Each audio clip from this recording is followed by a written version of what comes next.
about your practice and a little bit about yourself as an artist, and then we'll go to questions, if that sounds okay with you, Rachel. Yeah, just ask me a question or whatever rather than me rambling on. It just makes things a lot easier, I think, probably. Perfect. I think we'll get ready to start now in a second.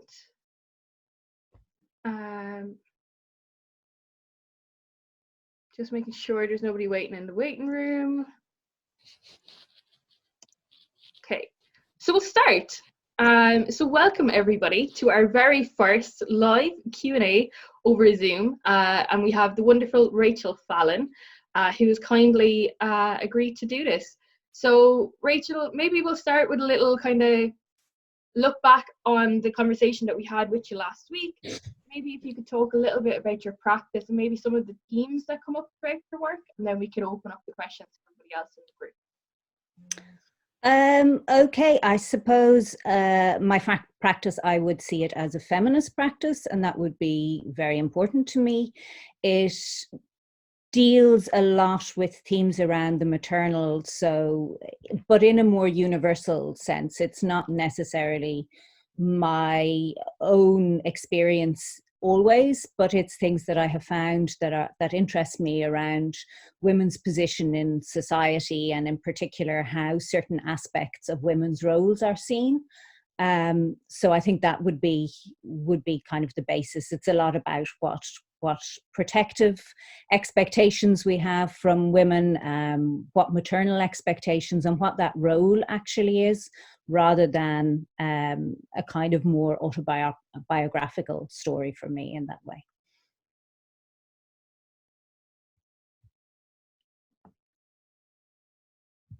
Perfect. So does anybody want to start by asking Rachel a question?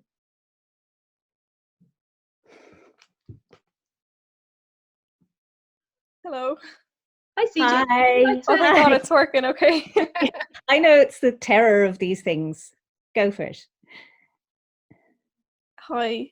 We're sorry, am I interrupting? Like, no, you have a question, CJ. Oh, okay. Hi. Hi, CJ. Well, yeah, no, I was looking at your interview yesterday, and it was really interesting how, like, I didn't realize how intricate, like, your work from Blue was, but obviously I didn't hear like the background of it, but like how do you even coming up with the ideas like that, like do you even know how deep it's gonna get, or like where do you get your ideas from? I know that's really basic, but no, I think it's a really interesting question, and I think there's so many answers to that question, which is kind of what makes it interesting. It's funny, sometimes I'm really material led, and I would find a material and the material would suggest something to me itself. Sometimes it's a phrase, sometimes it's something I've read that's on my mind. It's really different, but no matter where the starting point is, and even if it's an idea, very much. For example, I think it's probably easier to explain with an example. When I was thinking about the mother medals, which are on the website, and they're these little felt medals, and that had started with an idea where I was asked to make some pieces for some students doing casting in bronze, and I kind of thought, well, what do I really want to make in bronze? And I thought maybe, okay, I could think about these medals, because that was something quite interesting. And I was interested in this pronatalist movement, which awarded medals to women for having a certain number of children, or for their child being lost in combat in defense of the mother or fatherland. And I just found that a very peculiar idea. So I thought about making medals first in bronze, but actually that didn't work out. And the molds that I had, or the patterns that I had used, were in felt, and it's somehow the material seemed to me to be better. So in that way, it was one of those things where it started in one idea and the material just wasn't right, and it led to, another idea. And that's how it works. Sometimes you're working with a material and it's not going anywhere. Sometimes you discover a lot more about what you want to say as you're going along. And that's why I like to make. It's why making interests me so much, because I don't always know what I want to say when I'm starting out. And I discover that along the way. And very often, you know, I'll be making something and an idea occurs to me, oh, well, maybe that, you know, means something in this, and I'll go and look it up and I'll come back.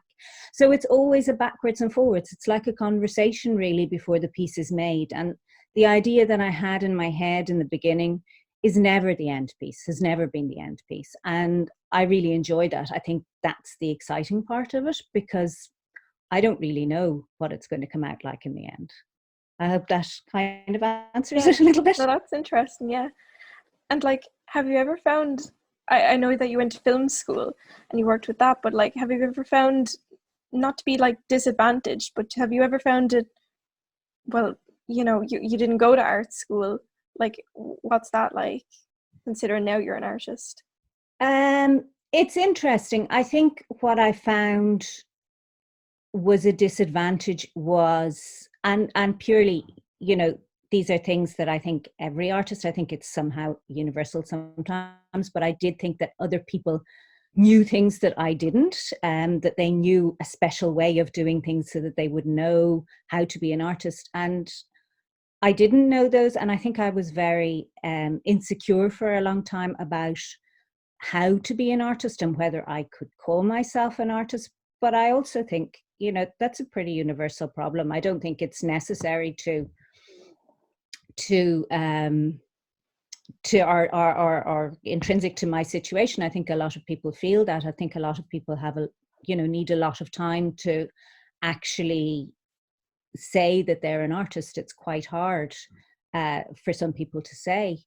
But I found what I found, and I know now how valuable it is. What I found at the beginning extremely difficult was I didn't know other people who were in the same situation as I was, who were making work, and who were making work about things that I was interested in making. And I think that's difficult in the beginning. I think that becomes something that if you don't have that network, and you realize you might meet with people all the time, but you realize that there are people out there who are very interested in similar things to you and are motivated by similar things, even if the topic is not the same. And that's important. And when you can start to make some, friends or contacts within that milieu, I think that's a really, really important thing. And just open those sort of conversations, because that's where your confidence comes from. Whereas if you don't have that set up in the beginning, and I think that's what you do miss from an art school background, that you don't have this set of peers. And that's why these peer situations are so important. And they're so important when you leave college afterwards, to try and keep that up, or to try and meet new people who are also within those sort of situations, because I think that's what motivates you and that's what keeps your practice fresh. And like I know a lot of your work especially would have a lot of feminist themes. Would you ever face controversy for like the message you're trying to project? To be honest, I've been lucky in a way that I don't. I mean, there's always this more subtle controversy in that people will go, oh, well, I'm not really interested in that. Or it wouldn't be something, that would, when you say something in a conversation, oh, I make work about this, it's kind of like, oh, okay. But that's changed a lot in the last few years. Maybe 10, 15 years ago, that would have been very different, and it would have been seen as something that was more difficult. But there's a lot, I did a lot of work in the UK where there was a big opening at that time, and maybe people weren't so interested in that sort of practice here, but in the UK, because it's a larger public, there was a lot of interest, and that sustained me. And then when it became topical here, especially around the Eighth Amendment and things like that, then it was all easier because I was already in position. But I don't think everybody's going to like your art all the time, so you kind of roll with it. That's fine. I think it's okay. And I think, there's lots of reasons to make art. Not everything is a feminist reason. Does anyone else have any questions? I only came prepared with 3. Thank you very much. Thanks, CJ. So if anybody wants to unmute themselves and to ask a question, you're more than welcome. Eamon? Hi, Sandra. Hi, Rachel. Hi, Eamon. Hiya. Hope you're all well. I hope everyone's good, and I hope the dogs are well, Rachel. The dogs are fine, and they're being really quiet at the moment. um, First of all, it was really great to hear the in conversation with yourself and Sandra last week, which is kind of really interesting, that sort of insight into sort of your practice and your ideas. One thing that struck me, I guess not surprising wearing the hat I'm wearing, is this idea about the legacy of your work. That, you know, once it comes out of your studio and into an exhibition, in some respects, you don't think too much about the materiality of it longer term. It's kind of like, if the work still exists, it exists. If it doesn't, it doesn't. So now your work's in a national collection. You know, how do you feel about that work? Does it make you view that work in a different way? But also then in terms of future practice, the idea of work ending up in another collection or a similar collection, does that have any bearing at all on what you make? I think it's a really, really good question, and that piece is really well made. It shouldn't fall apart. But no, in terms of legacy and how you view your work when it's being collected in that way, I think particularly this piece of work, because of the nature of it and because of where it landed, I was really, really pleased that it didn't go to a private collection, because I felt it really belonged to the people in that way. I didn't terribly feel that it belonged to me. Sometimes there's pieces where I go, yes, that's really personal. You know, I'm quite happy for it to go here, or I'm quite happy to keep it. But this piece I really felt belonged to something bigger. And I was very much you know, honored that it was chosen for the National Collection in that way, but I felt that was the right place for it. And I think you know, when something is bigger, and that's not making the art piece bigger, but I mean, it was a movement, and a lot of people belonged to that movement, and it became a little bit of a symbol in the way that lots of things became, like Mazer's beautiful repeal heart and everything else like that. And I think in that moment it moves out of something personal for me, and it was really important that people would have access to it, because it meant something for people. People have said it meant something for them, and that was really, really nice, and I'm really, really pleased about that. In terms of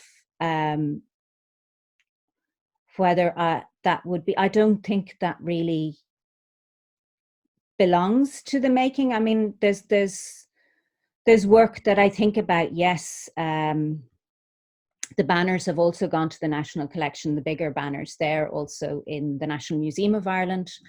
And it was interesting while I was there and talking to the curator in charge of these sort of works, Brendan Malone, you know, you could see how certain things lasted over time, especially materials and textiles.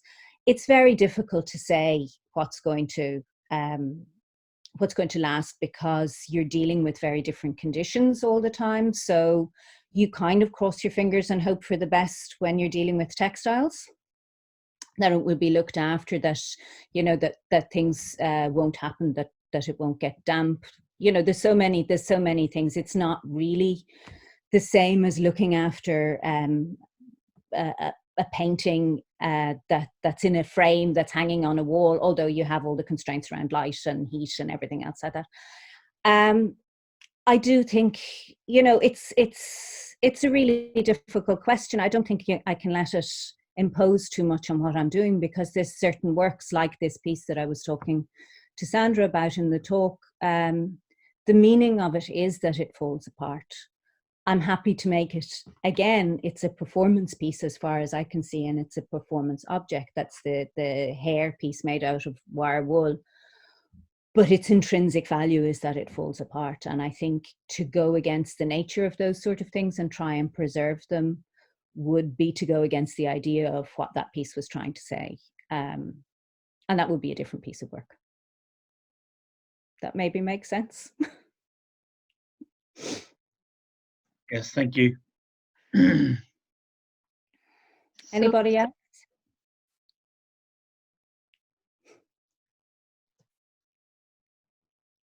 Would anybody else?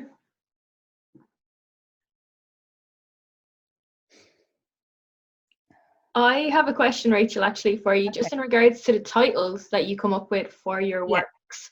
Does that feed into the piece itself, or could you explain a little bit about how that comes about?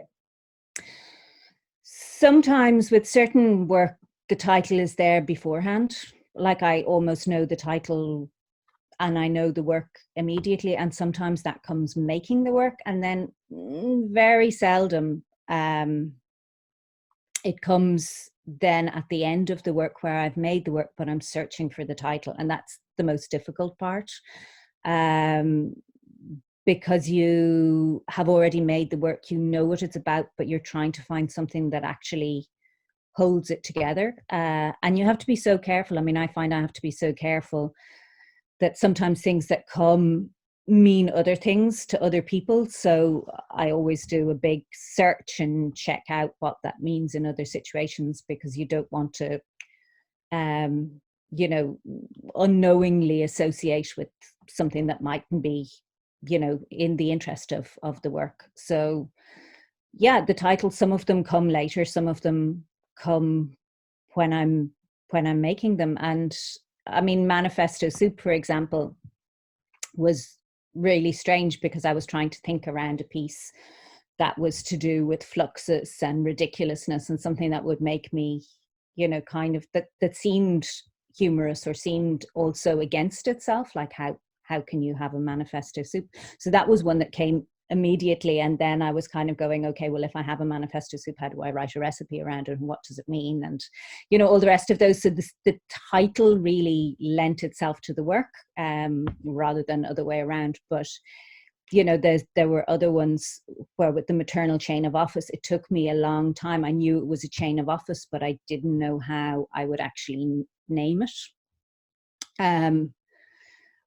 But that's a conversation that sometimes takes a lot of wandering around what it is exactly I want to say. And it comes back to that thing that, you know, a lot of the work doesn't only say one thing, or other people can read. I want to leave a certain ambiguity that other people can read into, you know, and that's like aprons of power. Like, what does that mean? You know, I think that's quite important, that there's room for lots of stories in this, and there's lots of different ways to read a lot of the titles. I try not to pin them down too much, that they're just kind of almost little nudges. That titles are nudges to what you could think it's about, like little ways in, but they're by no means insisting that that's what it is. Thank you. So does anybody else have a question for Rachel? Or are you going to let me sit here? Hello, Rachel. My name is Sheila. I'm the Executive Director of the Arts Centre, and welcome to my bedroom. I think we've been in a lot of Zoom meetings recently, and I've never looked in so many bedrooms before in my life. So I feel I'm quite comfortable with it now and unashamed of this bedroom. And hello, everybody else. Just really intrigued about what you were saying there, Rachel, with regard to the little nudges and the little stories that can manifest, for want of better language, as part of a discussion around naming or framing something or framing a piece of work. Has anybody ever come back to you with, you know, their interpretation of your work? Do you, in an interesting way? I'm always really intrigued about what other, you know, what people feed back, or are there any odd, quirky stories? Oh, I thought it was this, or oh, I felt it was that, or whatever, you know. I think that happens quite a bit. I mean, I've had really interesting, you know, stories. I mean, the Assumption was one, the big long knitted ladder, where an elderly man told me he really felt it was like, you know, that idea of a pier, that it's a bridge that kind of doesn't go anywhere. Okay. And I thought that was hilarious. I mean, and he'd given it a lot of thought before he'd made this statement. Yeah. And I think, you know, it's a lot of those sort of ideas, and people coming and saying, oh, I thought it was this, or I interpreted like that. That's great. I mean, that's really nice that people look at your work and decide it's about something that means something to them, or talks about something to them. And I get a really big kick out of it. I think it's really kind of funny. And sometimes, I mean, one of the pieces that I had at the last exhibition, it was about, it was called All You Can Eat, €11.12. And it was 2 wax breasts on a table that were slightly covered up, but not really.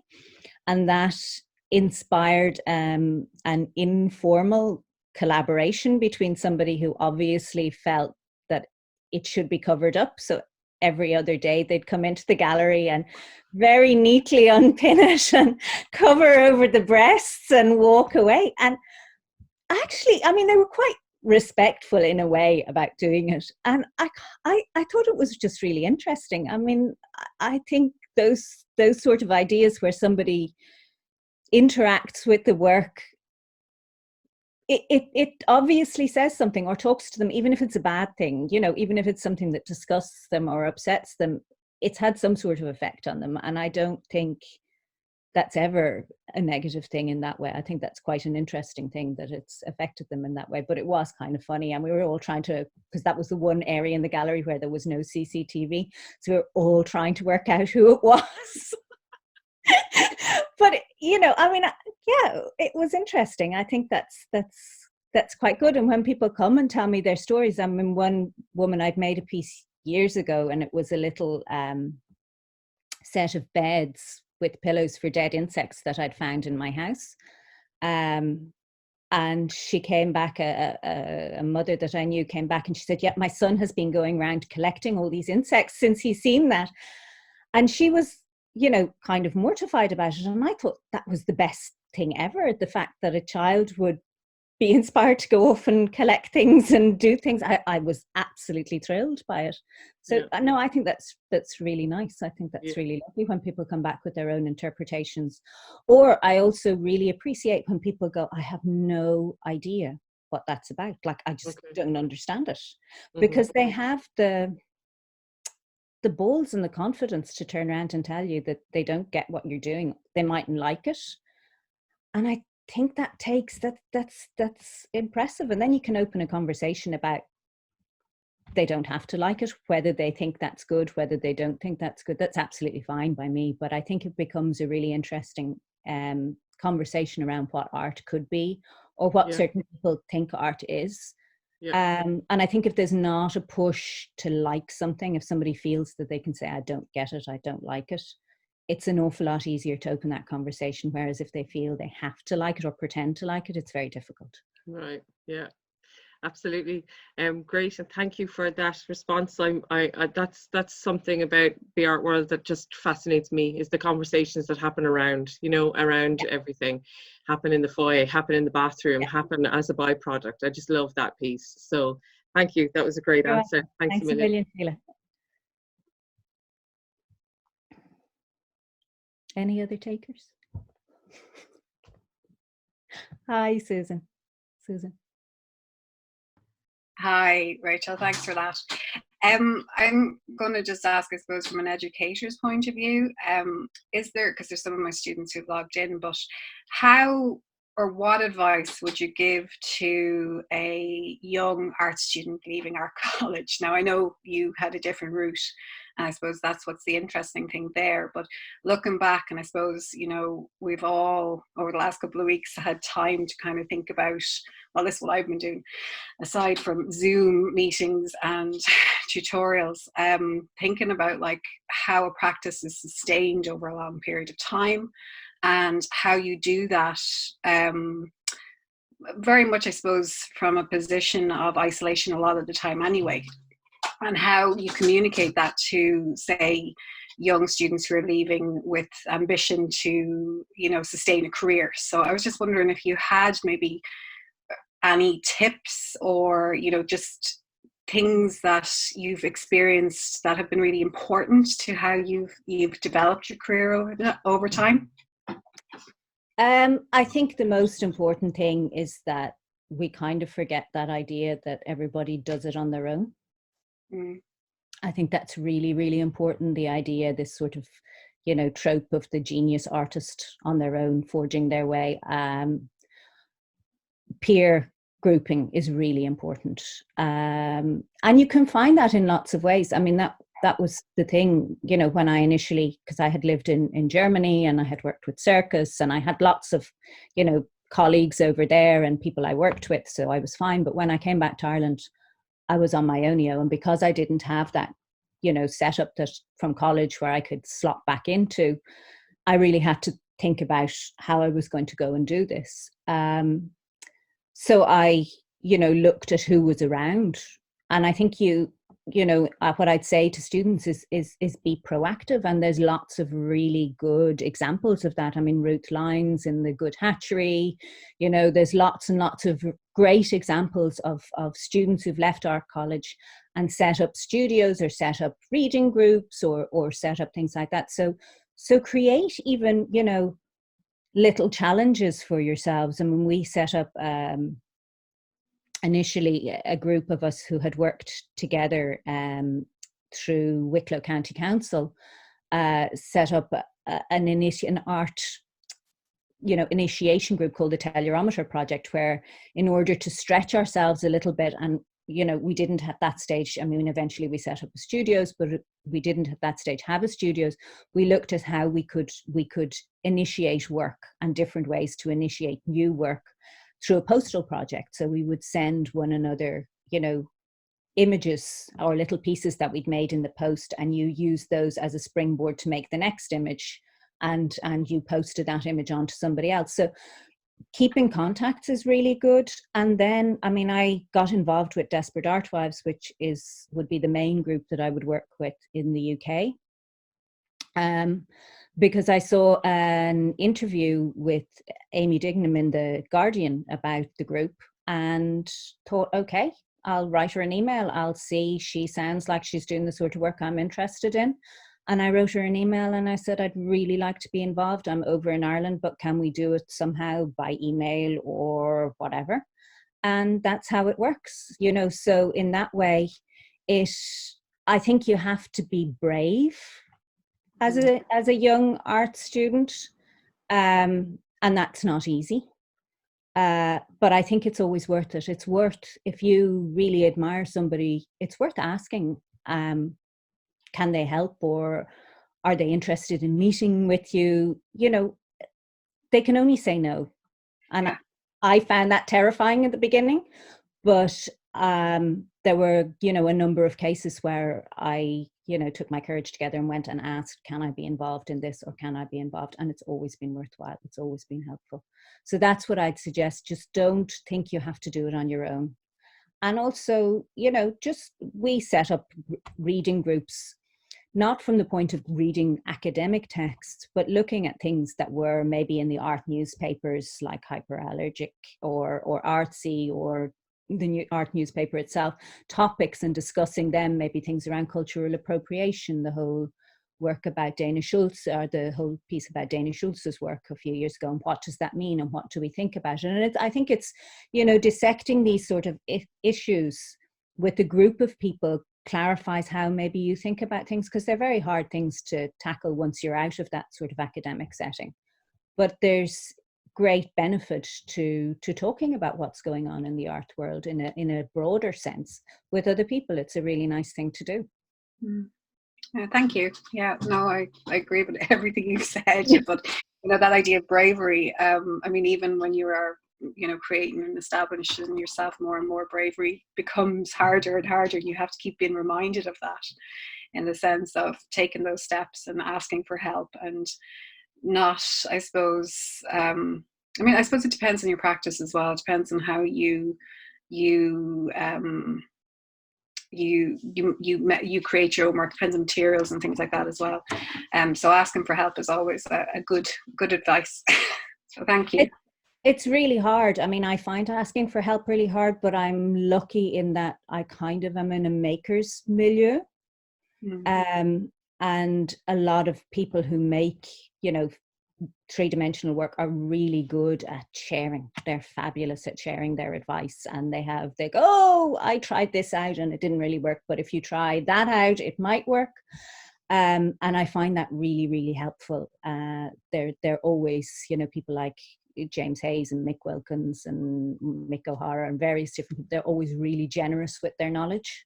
Yeah. Jackie McKenna as well, you know, and I think that's great. And if we can kind of bring more of that in, that people, you know, show you, it even comes down to really simple things like making applications to the Art Council, or I think saying, I have no idea how to do this. Do you think you could show me? Because I mean, there's so many holes in my education as regarding those sort of things that I actively do. I have to ask for help and acknowledge that I don't know how to do it.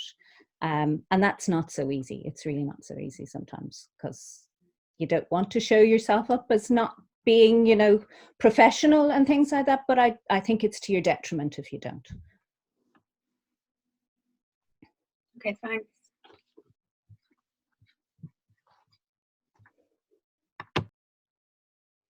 Also being terrified about doing Zoom things like this as well. You know, it's also good to say that you're not relaxed about it. Anybody else? There's somebody down, Sandra. Suzie, would you like to unmute yourself? No. Yeah, hi. Hi, Suzie. How are you? This is probably a silly question, but I'm just wondering about, I like your work and everything. I'm just wondering about income and what percentage of your income is now as a professional artist, or just I'm in fourth year at the moment and I know you know, there's no chance of making a living from art, but is there a line, or is there a point where you can say, yes, I am a full-time professional artist, or, you know, what's the story with that? It's a really good question. It's not a silly question at all. And I think it's a question that we all should be talking about an awful lot more. I think, you know, one of the big things is, and I remember years ago going to a VAI workshop, and there were various different people there, and we were all shell-shocked when we came out. And it was about pricing your work. And really what it came down to was we all sat down with balance sheets and we wrote down what it cost us to be an artist. And that was really shocking. And that was the thing of like literally what every piece of paper, pencil, you know, turning the light on if you had a studio, the studio rent, all of those things. And I think that's the starting point when you start to look at what your practice costs you.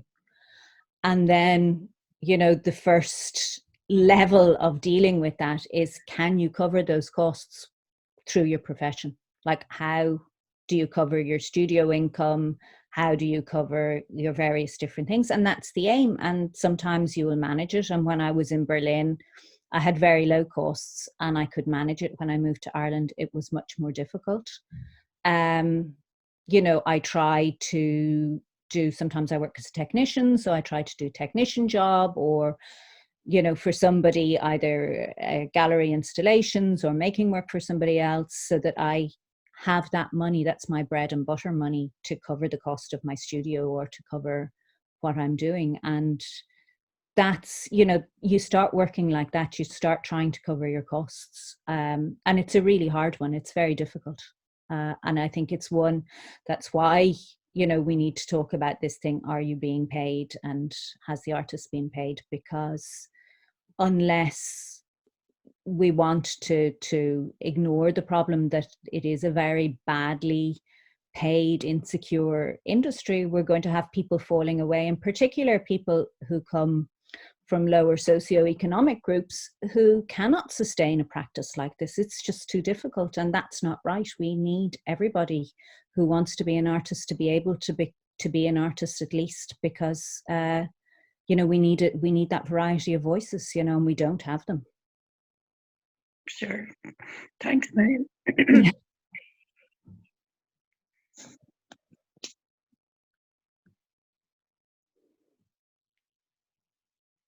Anyone else?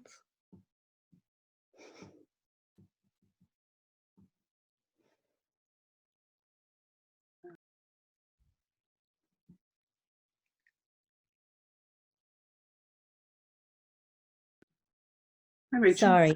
Hi, how are you? Good, thanks. How are you? Not too bad. Good. I guess, I just kind of interested maybe to get a sense of maybe your experiences working in such an isolated way now. I know we kind of touched upon it earlier, but, from my own experience working as an artist, now we don't have any kind of access to go very far. And, I do think there is something, having these kind of Zoom opportunities and, opportunities to talk with other artists. Like, how are you finding practice at the moment and producing work? And, even just like mentally thinking about like producing work or processing work. Do you feel this is a good time for you? Or do you think, do you find it like a little bit stressful, or just some of your experiences around, like the last month and practice, I suppose? I think it's a really difficult time, because I think, theoretically it should be a great time for me. I love the fact that I don't have to answer the door, I don't have to go out, I don't have to do all these various different things. So theoretically, yes, it should be amazing. But I think we're all really aware that there's other things going on in the world. We all have other people that we're worrying about. And I think it's that sense of unreality that's quite difficult to put to one side. I'm not in my studio at the moment, so I'm working out of the Rumpelkammer, which is this room here, or the box room, as you would say. So that's not ideal. It's grand, but these things are not ideal, or you don't have your material. So I think lots of people have been left out in that sort of way. And I don't think that's awful, depending on what you do, but it's definitely different, and it takes time to get to adjust to that. It's like going to a residency first. You need time to find your bearings, and this is like a strange country. Like, we need time to find our bearings even within our own homes in terms of how we navigate this. I worry about that impetus or that expectation to produce. I don't think that's really helpful. I think that's very difficult, because I think you need a certain sense of calm and being where you are to be able to make work or to be able to think about work. But that's very difficult when there are all these other things going on. And I think also this sort of constant, now we're in lockdown, we have to make something of it, and we have to do, and we have to, it's a very capitalistic way of thinking, which we've kind of been, trained to. But I don't necessarily know if that's a good idea. I found it difficult. I found, on one hand, I've more time to read, which is great, and that's really good. On the other hand, like, I have kids at home, I have things that I have to do, I have a teenager who is permanently hungry. So, there's all the sort of real life problems there as well, where you're trying to do all of those things as well. And I think, maybe trying to forge ahead in the manner in which we have been forging mightn't be the idea. Maybe a way to make work is to look at how we are now and what work would be suitable to make at this point, and maybe changing in that way. That's kind of what I've been looking at in terms of, okay, yes, theoretically, I would really like to go on ahead with the work that I'm working on, but it's a challenge, and maybe this is just a time to, as they say in Germany, make smaller little bread rolls rather than a big loaf. It's kleine Brötchen backen. I mean, sometimes you just have to step a little bit shorter and not expect as much, and maybe better things come out of it. I don't really know. I don't really have an answer. And I think, sure. I mean, we're all in boat. Yeah, it's different. I mean, some people thrive on the social, on meeting up and working that way. There are possibilities to collaborate online. There's a lot of platforms, but I would just be wary to push people, that people feel under pressure enough already. And I just think, do what you can, and if it makes you happy, do it, and if it doesn't, just find something else to do. Really, it's not the end of the world. We have to get through it, and we'll muddle through somehow, but don't feel that everybody is waiting for you to make your masterpiece while you're in isolation. Okay. I mean, I don't know. It might be interesting to hear from everybody else how they feel at the moment. I mean, there's 14 people, 15 participants. Maybe some people here have a better answers than I do about it. I suppose it's not really about having a better answer or a perfect answer, but I just sort of curious about that experience. I suppose from my own perspective, I live in the countryside. I'm like, in the beginning, I was thinking that, I'm actually isolated all of the time and I rarely see anyone. So this is like a bonus for me to be able to actually have these kinds of opportunities and come to your box room, to hear about your art practice. I mean, it's a very new experience. And I think there is a kind of desire, I guess, I found that you try to find a new kind of center, actually. I think there is that, we all kind of look for a center, and I think it's finding that sort of balance between like the reality of, cooking the dinner and doing all the other things versus really, I think, finding time to think about art practice, in a way that's useful. I suppose it doesn't necessarily mean one has to produce things, but just getting that time. I think time behaves differently. Time has behaved differently for me in the last month, perhaps, than it might have been before, even though, technically speaking, being an artist in the countryside, my location hasn't changed, but my mindset is different, I think. No, I'd agree with my that. experience. Yeah.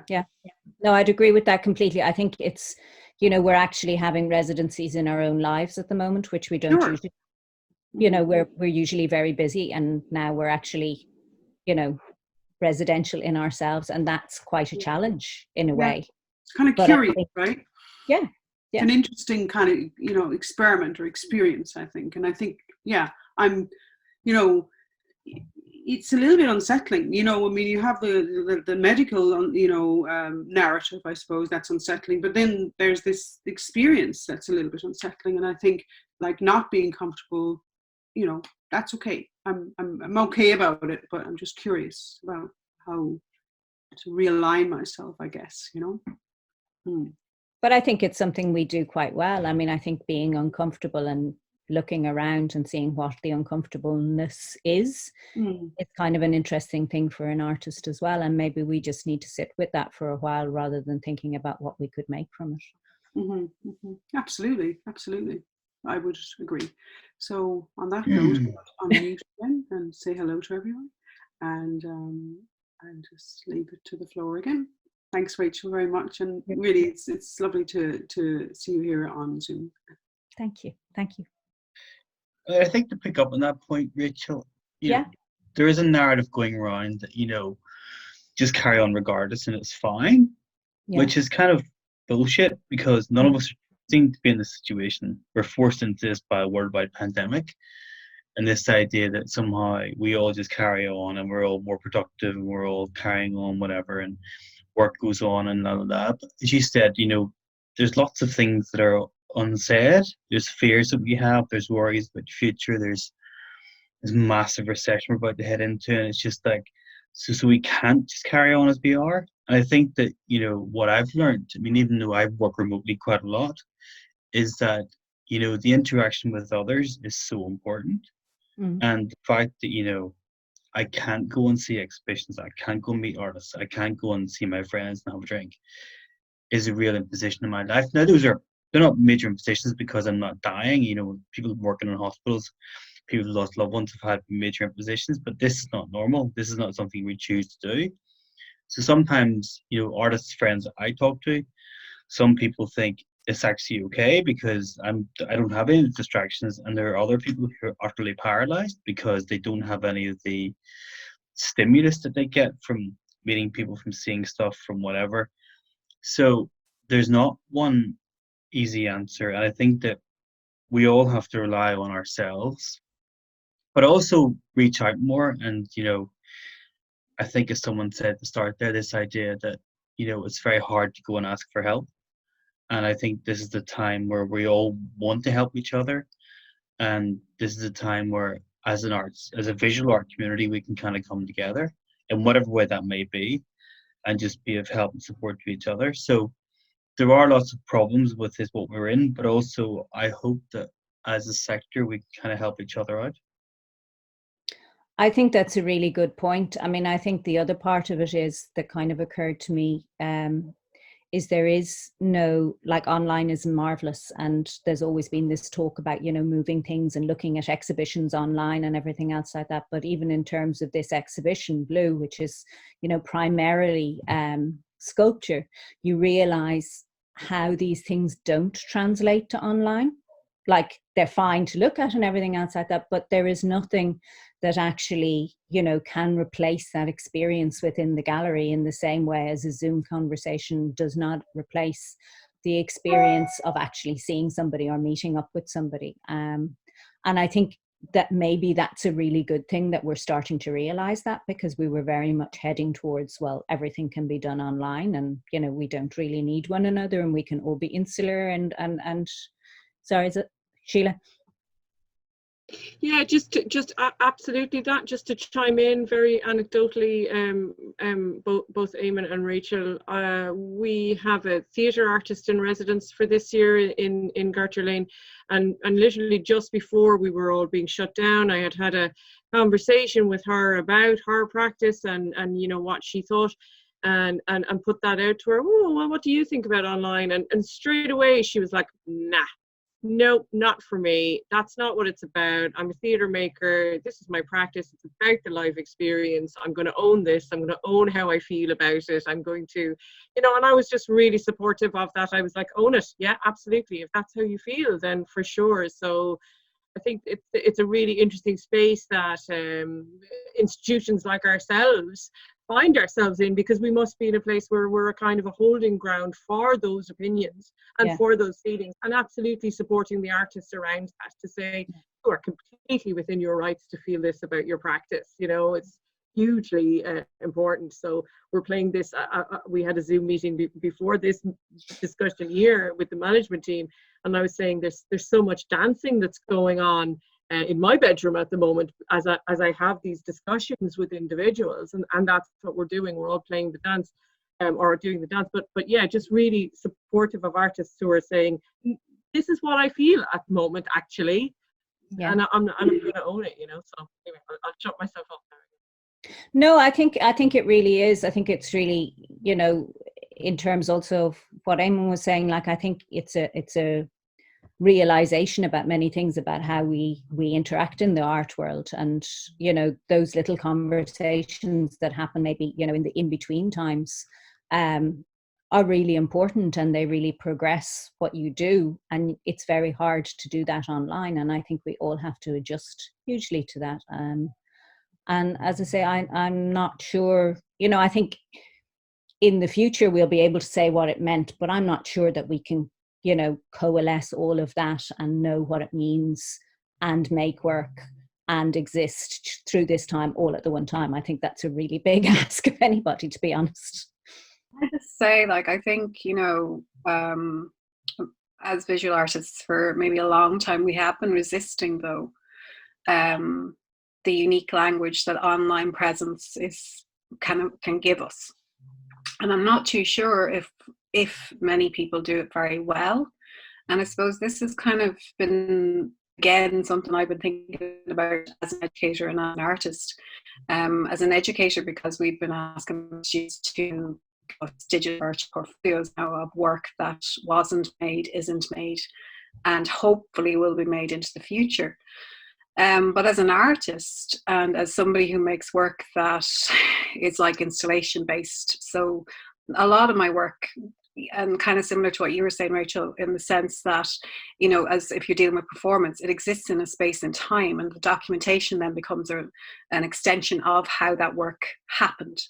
And I'm not sure, like, again, this is something I've been thinking about within my own practice, what that is and how it exists, and how we can, as I said, give it the unique language that it needs, aside from, say, the stuff that we're seeing online with the idea of being creative as being a marketing tool, or, you know, a lot of work that we see online been oversaturated. You know, it's a very different medium and a very different method of display, and how I think, I mean, these are all very big things in some ways, and it's not really the time when you're self-isolating to be considering, but it certainly has made me think about the documentation of my work and how you talk about your work and how you can get the best out of that particular aspect to your practice. It's very beyond how you make things, because, you know, I'm very interested in process, and process happens before it goes out into the world, but then what happens when it's in the world and how you communicate that beyond the event of making. Do you know, it's to me that's quite interesting in how we might think about this even the Zoom thing, like how we think about what we're doing now. I think that's a really interesting part of it as well. I mean, again, I'm more process based as well, and there is, and I think it ties back into Eamon's initial question around legacy and things like that. You know, you are inclined to think, well, it's done now. Yeah. And let it go, if you know what I mean. And I do think, you know, it is a really worthwhile thing to think about. Also, you know, what it is you have for a presence within the art world and online. And I mean, one of the things that I find hugely helpful, especially at the moment, but, you know, I would find it quite helpful anyway, is I love podcasts, or I love artists' talks on YouTube, or I love all these methods of, you know, dissemination, which are online, where you can access, you know, people like Maggie Hambling or whoever, you know, and listen to what they have to say. I think it's a very democratic way of being able to listen and learn from other people as well. But experience of seeing art, see, this is where it's such a big thing, because what you're saying there is, this is the most amazing, like the internet and social media, like as a tool of research, is phenomenal. You know, it's changed our lives radically, but it hasn't changed the fact you have to experience things too. And I worry for education. I worry for artists that we're going to be pigeonholed into this situation of thinking that, oh, we have to have an online presence in such a way that, you know, a lot of us, we resisted for a reason. You know, we resisted because we want people to embody something, to experience something beyond our phones. Do you know what I mean? Sorry, I'm going off. No, I don't think I think you're absolutely right. But what I feel is, in terms of these sort of things, when I'm thinking about them, you know, and what you're saying, and I absolutely agree with it. But I think that's where, you know, when I listen to a podcast, it actually whets my appetite, because I'm not seeing it visually. I'm listening to it.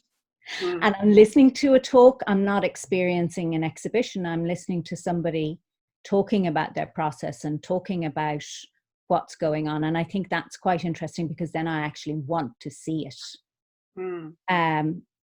Whereas I don't know that I'd be that, you know, pushed about doing the, you know, visual tour of the Louvre or whatever. You know, that just doesn't do it for me, I'm afraid, in that way. And I think, you know, maybe we differentiate between how we talk about our work, and maybe we learn a language of how to talk about our work online, which entices people to come and see it, you know. True.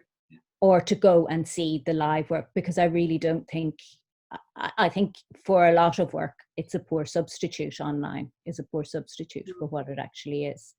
But on the other hand, you know, you do have to weigh up the fact that there are people who don't have access to, you know, there's lots of different aspects of it, you know, and is a poor substitute better than no substitute at all? It's really, I mean, there was a very interesting talk, where it was about, you know, pictures photographs that a lot of art students in America and a lot of young artists in America saw of European works in the 1950s and 60s, which would have mostly been black and white, where they didn't actually experience the works. And again, there was this Chinese whispers going on of what was happening and what that was for an impetus for them to make new work. And I mean, I think it's quite an interesting thing in that way. You know, how we experience work, you know, means that we also digest it and let it influence us in a very different way. And that can have good or interesting effects too. But I have no answer, and I don't really know what the answer to that would be. I mean, I try to resist it, because as a person who makes work that exists in space, I think that's really important. But I also understand the value of an online presence as well. I think I'm beginning to understand that more now. And also when I go looking for people whose work interests me and they have no online presence, that can be quite frustrating too. So it's 6 of one, half a dozen of the others. I don't really know, but I think it's a really interesting conversation, and I think it's something we maybe should talk about more.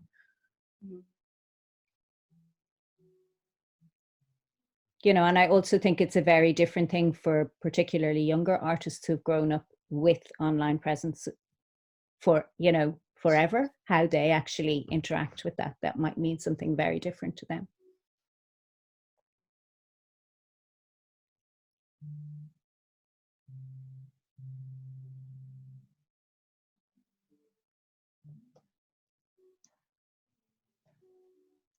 I think we might leave it there for today, because we've hit the hour mark.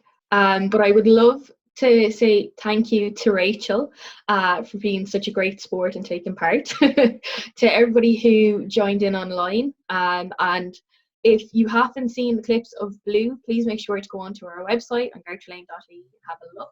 And let us know what you think. I can be reached on gallery@garterlane.ie if anybody wants to email me directly. Thank you to Eamon for showing support as well, and to the Arts Council Collection for allowing us to have such wonderful works in our gallery space. So thank you everybody for joining, and this will be uploaded either later today or tomorrow. So if you want to have a look back over it, you're more than welcome. But thank you everybody. Thanks, Anne. Thanks everybody for your brilliant questions. Thanks, Rachel. Thanks, And I Anne. wasn't Thanks, sitting Rachel. here on my own. Thanks so much. Bye. Bye. Bye, everyone.